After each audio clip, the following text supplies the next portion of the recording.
एक बार की बात है। एक छोटे से गांव गिरिगंज में एक चालाक जमींदार रहता था। उसका नाम धनिया था। धनिया बहुत ही धनी और प्रभावशाली व्यक्ति था, लेकिन उसकी चालाकी की कोई सीमा नहीं थी। वो हमेशा अपने लाभ के लिए गांव के किसानों का शोषण करता था। गांव में एक किसान था जिसका नाम भोला था। वो अपनी पत्नी कविता के साथ रहता। भोला एक ईमानदार और मेहनती किसान था। उसके पास थोड़ी सी ही जमीन थी, लेकिन वो अपनी मेहनत और ईमानदारी से अपने परिवार का पालन पोषण करता। एक दिन, भाग्यवान, हमारे पूर्वजों ने हमारे लिए कितनी अच्छी जमीन छोड़ी है। हाँ जी, आपने सही कहा। बीज डालो, सोना निकालते हैं। वैसे हमारे खेत बाकी लोगों के खेत से काफी अच्छे हैं। तभी गांव का जमींदार अपने नौकर कलुआ को भोला को बुलाने को भेजता है। अरे भोला भैया, जमींदार जी ने तुम्हें बुलाया है। भैया चलो साथ में। अरे अब क्या हो गया धनिया जमींदार को? आज मेरी याद कैसे आई? अरे भैया तुम ही खुद पूछ लेना। अब जरा चलो भी। ठीक है, भाग्यवान, मैं आया धनिया जमींदार से मिलकर।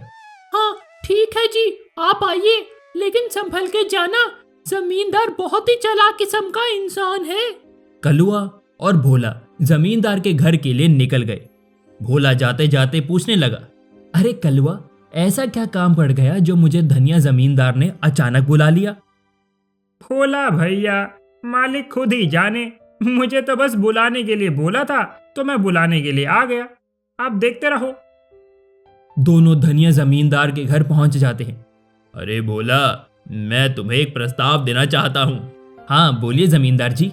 मैं तुम्हारी जमीन खरीदना चाहता हूँ। तुम्हारी फसलें अच्छी होती हैं और मुझे तुम्हारी जमीन की बहुत जरूरत है। मैं तुम्हें मुंह मांगी कीमत दूंगा। भोला ने सोचा, मेरी जमीन तो छोटी है, लेकिन इसे खाने के लिए मुझे पर्याप्त मिल जाता है। मैं इसे बेचने का सोच भी नहीं सकता। नहीं जमींदार जी, मैं अपनी जमीन को नहीं बेच सकता। ये मेरी परिवार की आजीविका का साधन है। धनिया ने मुस्कुराते हुए कहा, कोई बात नहीं, मैं तुम्हें अच्छे दाम दूंगा। जरा सोच लो, तुम्हें मेरी पेशकश पर विचार कर लेना चाहिए। लेकिन भोला अपने फैसले पर अडिग रहते हुए मना कर देता है। नहीं जमींदार जी, वैसे भी मैं अपनी जमीन नहीं बेच सकता।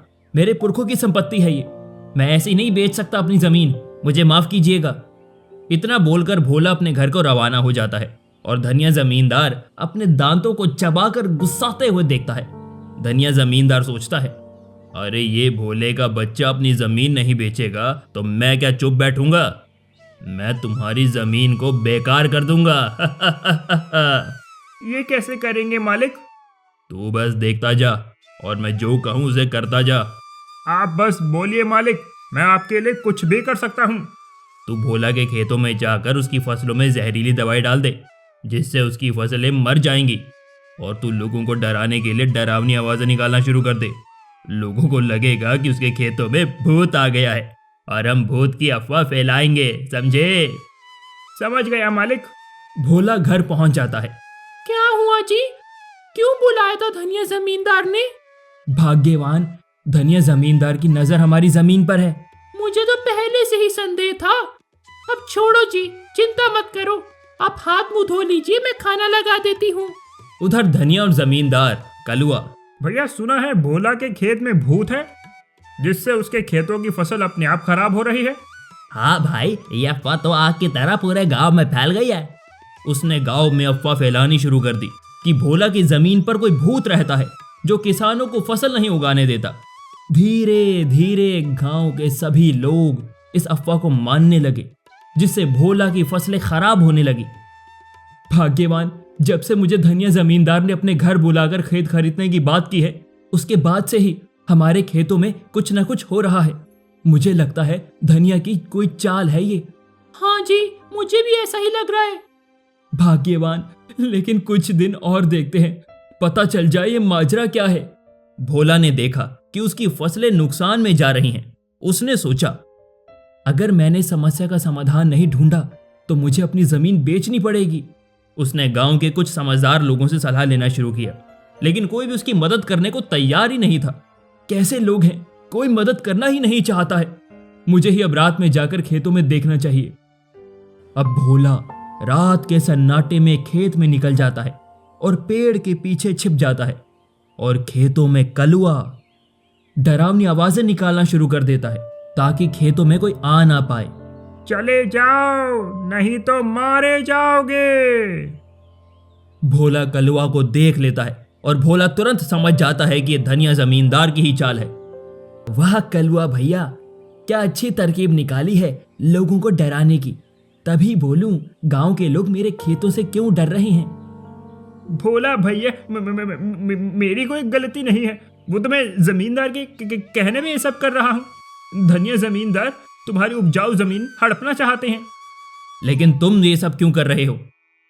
भैया इससे तुम्हारी जमीन का दाम कम हो जाता है और मैं तुम्हारी फसल को खराब करने के लिए जहरीली दवाई डालता हूँ, जिससे लोगों को लगे कि तुम्हारी जमीन अब उपजाऊ नहीं रही। वाह वाह भैया, क्या चाल थी। चलो भाई, अब सुबह पूरे गांव के सामने बताना। चलो मेरे साथ मेरे घर पर। भोला ने सोचा, अगर मैं धनिया जमींदार ने जो किया उसकी चालाकी का सबूत दे दूं तो शायद गांव वाले मेरी मदद करेंगे। सुबह होते ही पूरे गांव को भोला ने जमा किया और पंचायत बैठाई। मुखिया जी, धनिया जमींदार ने मेरी उपजाऊ जमीन को अपनी जहरीली दवाओं से बंजर कर दिया है। मुझे इसका न्याय मिलना चाहिए। साथ ही ये साजिश में मेरी जमीन को कम दामों पर हड़पने के लिए किया गया है। तुम्हारे पास क्या सबूत है भोला? मुखिया जी, सबूत तो धनिया जमींदार का नौकर कलुआ है, जिसे मैंने रंगे हाथों अपने खेतों में पकड़ा है। बाकी आप पूछ लीजिए। अरे कलुआ, क्या ये सच है? हाँ मुखिया जी, इस पे मेरी कोई गलती नहीं। मालिक ने मुझे जैसा बोला मैंने वैसा किया। एक बार धनिया जमींदार को भी पूछ लेते हैं। कलुआ ने उन्हें सब कुछ बता दिया। लोगों ने भोला की बात पर विश्वास किया और एकजुट होकर धनिया जमींदार के खिलाफ खड़े हो गए। उन्होंने जमींदार को चुनौती दी कि वो अपनी चालाकी को समाप्त कर दे और भोला के खिलाफ अपनी हरकतें बंद कर दे। धनिया जमींदार, क्या तुमने ये सब किया है? ये सच है? हाँ मुखिया जी, भोला की जमीन उपजाऊ है। मैं उसे खरीदना चाहता था, लेकिन भोला ने मुझे नहीं बेचा। तो क्या तुम जबरदस्ती करोगे? लोगों के खेतों को उजाड़ोगे? तुम्हें इसकी कड़ी सजा मिलेगी।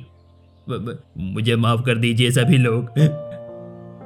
गांव की पंचायत ये निर्णय लेती है कि धनिया जमींदार की पूरी संपत्ति को भोला को दिया जाता है और धनिया जमींदार को गांव के बाहर किया जाता है। धनिया को अपनी गलतियों का एहसास हुआ। गांव वालों ने एकजुट होकर उसके खिलाफ केस दर्ज कर दिया। अंततः धनिया जमींदार को अपनी सारी संपत्ति खोनी पड़ी और उसे गांव से बाहर जाना पड़ा। भोला ने अपनी जमीन को फिर से उगाने की कोशिश की और गांव के लोगों ने उसकी मदद की। भोला ने अपनी जमीन को उपजाऊ बनाया और उसमें फिर से फसल उगानी शुरू कर दी। भोला अब अपनी पत्नी के साथ खुशी खुशी रहने लगा और गांव के जमींदार के शोषण से मुक्ति मिली। इससे पूरे गांव में खुशियां हुई। चालाकी और धोखाधड़ी कभी भी स्थायी नहीं होती। ईमानदारी और एकता का मूल्य हमेशा सर्वोप्रिय होता है। जब हम एकजुट होते हैं तो किसी भी समस्या का सामना कर सकते हैं।